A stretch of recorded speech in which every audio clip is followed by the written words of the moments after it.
বন্ধুসকল মানে এইকেইদিন পনীৰ খাম বুলি ভাবি আছিলোঁ আৰু খোৱা হোৱাই নাছিল আৰু আজিও আজি আমাৰ ইয়াতে সাপ্তাহিক বন্ধ থাকে চ' সেইকাৰণে পাম নে নাপাম বুলি গ'লোঁ বজাৰলৈ মানে টাউনলৈ গৈ কিন্তু লাগ ভাল আছিল পালোঁ আৰু এনেকৈয়ে আনিলোঁ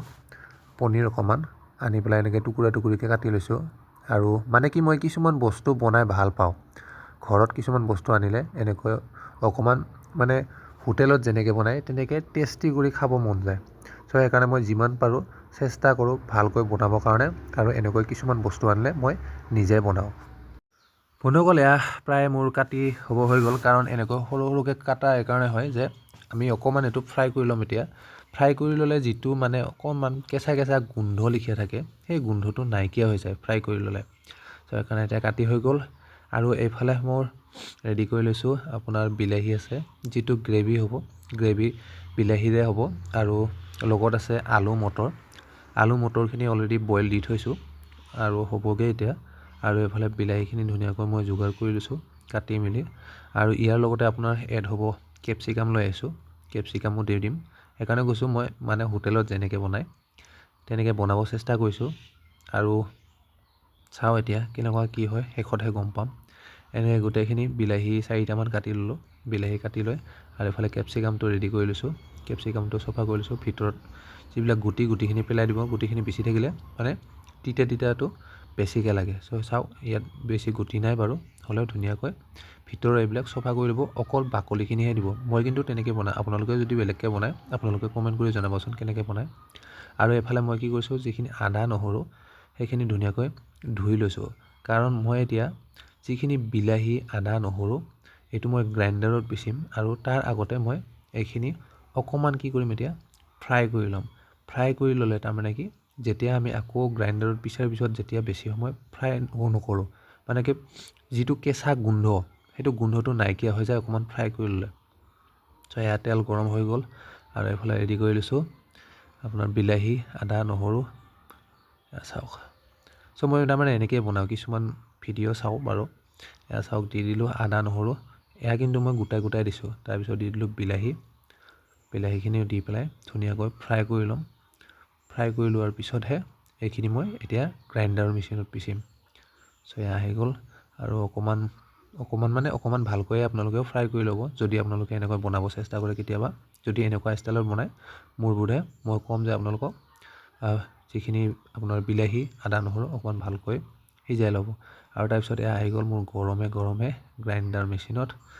বহুত গৰম হৈ আছিল চ' সেইকাৰণে সেইটো ভালদৰে ধৰিব পৰা নাই আৰু এইফালে দি দিলোঁ গ্ৰাইণ্ডাৰত এয়া চাওক মোৰ গ্ৰাইণ্ডাৰত পিচি হৈ গ'ল মোৰ তাৰপিছত এইফালে আহিল আপোনাৰ পনীৰ ফ্ৰাই এয়া হৈছে পনীৰ ফ্ৰাইটো বেছি নকৰিলে ভাল হয় অকণমান কৰিলে বেছি ভাল হয় বেছিকৈ জ্বলি গ'লে পিছত আকৌ খাই ভাল নালাগে আৰু পিচকেইটা একেবাৰে সৰু হৈ যায় চ' গতিকে আপোনালোকে বেছি ফ্ৰাই নকৰিব অকণমান জাষ্ট ফ্ৰাই কৰিব যাতে যিটো পনীৰৰ কেঁচা গোন্ধ থাকে সেইটো যাতে তাৰ পৰা আঁতৰি যায় কিন্তু হয়তো মোতকৈ কিছুমান চেফ আছে তেওঁলোকেও হয়তো বেলেগকৈ বনাবও পাৰে আকৌ ক'বহে বোলে তেনেকৈ নবনায় বুলি ঠিকে আছে মই মোৰ মতে বনাব চেষ্টা কৰিছোঁ এয়া চাওক মোৰ গোটেইখিনি বস্তু ৰেডি হৈ গ'ল আলু মটৰ বইল এইফালে কেপচিকামখিনি অকণমান বেছিকৈ জ্বলি গ'ল আৰু এইফালে আপোনাৰ গোটেইখিনি ৰেডি কৰি লৈ যিখিনি মই গ্ৰাইণ্ডাৰত পিচি লৈছিলোঁ বিলাহী আদা নহৰু সেইখিনি প্ৰথমতে মই ফ্ৰাই কৰি এনেকৈ ধুনীয়াকৈ ফ্ৰাই কৰি লৈছোঁ ফ্ৰাই কৰি লোৱাৰ পিছত যেতিয়া পূৰা মানে ভজাটো লাগি গ'ল পেষ্টখিনিত লগাৰ পিছত এতিয়া মই দি দিম ইয়াতে আপোনাৰ আলু মটৰ কাৰণ কিয় মই আলু মটৰখিনি অলৰেডি আগতেই বইল কৰি লৈছোঁ আৰু সেইকাৰণে সেইখিনি সিজি গৈছে কিন্তু জাষ্ট মই ইয়াত ভজাটো লাগিবৰ কাৰণেহে ইয়াত দিছোঁ চ' এনেকৈ ভালকৈ ভজাটো লগাই ল'ম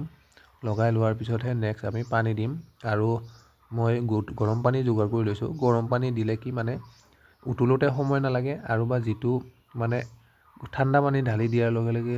যিটো হিচাপত ফ্ৰাই হৈ থাকে বস্তুখিনি সেইটো মানে নৰ্মেল কৰি দিয়ে ঠাণ্ডা পানী দিয়াৰ লগে মই সেইকাৰণে যিকোনো এনেকুৱা গ্ৰেভি টাইপৰ বস্তু বনালে আগতে গৰম পানী কৰি লওঁ গৰম পানীহে দিওঁ মই আপোনালোকে বাৰু কি দিয়ে গৰম পানী দিয়ে নে ঠাণ্ডা পানী দিয়ে কমেণ্ট কৰি জনাবচোন এয়া আহি গ'ল মোৰ চাহী পনীৰ মছলা কাৰণ কিয় মাজে খাই থাকোঁ সেইকাৰণে সেই পনীৰৰ পেকেটটো আনি থোৱা আছে মছলা পেকেটটো আৰু দি দিলোঁ ইয়াতে মছলাখিনি মছলাখিনি দি পেলাই ধুনীয়াকৈ ভালকৈ মিক্স কৰি ইয়াতে এনেকৈ মিক্স কৰি দিছোঁ আৰু এতিয়া আহিব দি দিম গৰম পানী যিটো মই পেষ্ট বনাইছিলোঁ তাতে ধুনীয়াকৈ গৰম পানী ঢালি ৰেডি কৰি থৈছোঁ আৰু যিখিনি গৰম পানী ঢালি ৰেডি কৰি থৈছিলোঁ সেইখিনিয়ে মই ইয়াতে দি দিম কাৰণ তাতে যিখিনি পেষ্ট লাগি আছিলে সেইখিনিও খালী হৈ আহিব আৰু খালী হৈ অহাৰ পিছত সেইটো অকণমান কি হ'ব চফা হৈ যাব তো সেইকাৰণে দি দিলোঁ আৰু এতিয়া যিখিনি আপোনাক পানী লাগে সেই পৰিমাণে একেবাৰে পানীখিনি দি দিব পানীখিনি দি পেলাই ভালকৈ উতলাব মই তেনেকুৱাই কৰোঁ এতিয়া মই আৰু অকণমান পানী দি দিম ইয়াতে পানী দি পেলাই ভালকৈ উতলাম বস্তুখিনি পানী কিমান লাগে সেইটো অনুযায়ী মই দি ল'ম কাৰণ পানী দিলেহে ইয়াত মানে যিটো গ্ৰেভি আমাৰ গ্ৰেভিটো সোৱাদ হ'ব নহ'লে একেবাৰে শুকান হৈ থাকিলে ভাল নালাগিব খাবলৈ চ' যিমানখিনি পানী লগা আছিলে মই পানী দিলোঁ আৰু এতিয়া মই ভালকৈ উতলাই ল'ম এইখিনি তো এয়া এতিয়া লাষ্ট ফাইনেলি আহি গ'ল আমাৰ পনীৰ আৰু কেপচিকামখিনি মাজতে দি দিলোঁ সেইখিনি ভিডিঅ' কৰিব থাকি গ'ল চ' ইয়াতে পনীৰখিনি দি দিলোঁ পনীৰখিনি দিয়াৰ পিছত ভালকৈ উতলাৰ পিছত এনেকুৱা ধৰণৰ হৈ গ'ল আৰু আমাৰ পনীৰ মটাৰ আলু পনীৰ মটাৰ খাব ৰেডি হৈ গ'ল মোৰতো খুব ধুনীয়া লাগিছে কিন্তু এতিয়া আপোনালোকৰ হেবা কেনেকুৱা লাগিল দেখাত আপোনালোকে এবাৰ কমেণ্ট কৰি জনাব আৰু এতিয়া আমাৰ নাইট ডিনাৰ কাৰণে হৈ গ'ল ৰেডি মটৰ